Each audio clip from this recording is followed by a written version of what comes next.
It's another rebuilding job for one coach, while we are not sure if the other coach is even there. Both teams ended last season with a bitter taste, and they both take center stage in our Tivoli Guns and Portmore United season preview. Welcome back to Jamaican Fan, and we are only a few days away from the start of the season, so let's move on to last season beta quarterfinalists. We start in Jerry's world. Before the start of the 2023-2024 JPL season, many gave Tivoli Gardens little chance of avoiding relegation, much less making the playoffs, but a Mr. Jerome Wade stepped into the hot seat and pulled off the great miracle. Tivoli finished the season third in the table and was a team many didn't want to face. Wade formed another Jamaican tracks team as Tivoli gained a reputation of running you into the ground if you let them. This all led to a well-deserved Coach of the Year award for Wade and even landing him a job with the U20 Reggae Boys. Although, let us not talk anymore about that. However, due to various dealings in the transfer window, Tivoli and Jerome Wade may have another rebuilding job on their hands. Key acquisitions and departures. So I hinted at it a few minutes ago, but there definitely will be new faces in the squad. Gone are Alton Lewis to rivals Arnett Gardens, Richard Brown, 22-year-old attacker Nakil Wright, midfielder Anthony Thomas, 21-year-old striker Rickwan Coke to Chapelton, Richard Andrews, and talented striker 19-year-old Diego McKenzie joins Harbourview. Of course, we can't forget Captain Petticook made a big move to Mount Pleasant as well. Tivoli, on the other hand, brought in central defender Denville Watson from Boys Town FC on loan. Also in his 29-year-old midfielder Conai Rose from Chujus FC, midfielder Sujay McBean, 33-year-old defender Kemoy Phillips, and central midfielder Nathan Kante Thomas, who was a standout performer last season, converted his loan status to a permanent one. Players to watch. Despite all the outgoings, Jerome held onto the key player Justin Dunn. In what was basically his first full season as a starting striker, Dunn paid back Jerry's fate with a second place finish in the Golden Boot race. But he's my player to watch this time around because I believe he will be playing this season with extra motivation due to being ineffective in Tivoli's early playoff exit. Maybe we see 20 goals this time. Their expectations. Last season, Tivoli went beyond expectations with a playoff berth, but again, that loss against Waterhouse in the quarterfinals would have stung. They will be hoping for semi-finals this time around. My predictions.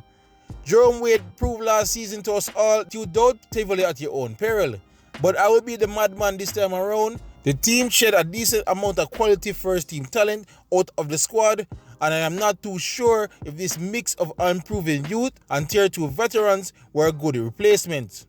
But Nathan Thomas and Justin Dunn remains, along with Wade's distinct football tactics. I am prepared to be fooled again. I will get flack for this in the comment section, but I see Tivoli finishing 8th this time. Now, onto the crazy drama over in Sunshine City. Portmore last time around did very well, finishing 4th in the regular season and qualified for the playoffs. Utilizing a strong pragmatic style under former coach Philip Williams, the second youngest team in the country was a difficult team to break down. And yet, they still let a semi-final berth slip through their fingers and will have a strong desire to return to their throne. So in came new ownership and an influx of cash to bring in some amazing talent and sign arguably the best assistant coach in the league, Davian Ferguson. So things were looking up this offseason, then Tapa Whitmore made a shock return to managing Mount Pleasant and all hell broke loose. Tapa demanded the return of his assistant up north and Ferguson, according to reports, wanted to join him. Portmore was set to let him go with the likes of Michael Coley that was reported to replace him. Mount Pleasant was so sure they got their man that they released a statement. Then people, Portmore apparently walked back on the original arrangement, allegedly after their efforts to sign a top replacement failed. Now, with only a few days to go before both teams face each other in match day 1, we have no idea where Ferguson's allegiance lies. Key acquisitions and departures. All this chaos before the start of the season is unfortunate as I believe it overshadowed one of the best transfer windows by a JPL team in history. In are St. Lucian defender Melvin Duxley, midfielder Ramon Howell, goalkeeper Daniel Russell, midfielder Romeo Guthrie, all from Mount Pleasant.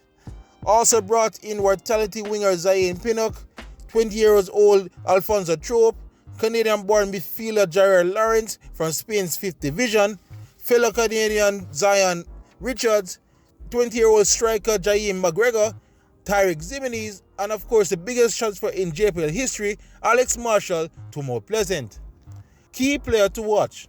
Portmore know of a wide assortment of talented players, but all eyes should be on the outcome of former National U20 defender Tyreek Jimenez. Many people had high hopes for this young man when he transferred abroad to Belgium football, and it's understandable that many are not happy he's already back in the JPL. So his play this season will be a clear indicator if this is just a short stop before heading back to Europe or he's here to stay. Their expectations. Portmore new owners splashed the cash for one reason and one reason only: to win it all this season. My prediction: Portmore has amassed a super team filled with the right mix of savvy veterans and super youngsters. Already in pre-season, last year's dogged and rigid style of football has evaporated in favor for a silky attacking style. It's just a darn shame the off-season troubles with David Ferguson arrived, because with him fully focused, I believe Portmore was our best chance in breaking up Mount Pleasant and Cavaliers' grasp on the league title. They may still pull it off because this squad is that good, but for now, maybe I will temper my expectations and say they will finish third. Alright guys, that's all I got from this latest season preview. Portmore and Tivoli are in the books, so 2 more clubs left, and of course those are the last year's finalists. But let me know in the comment section below what you think of my expectations for Tivoli and Portmore. I know you guys are going to beat me about the Tivoli finish 8th, but let me know in the comment section below. Otherwise, please like, subscribe and share, and stick around for the best place for JPL content, JPL Fan. YouTube, big up yourself.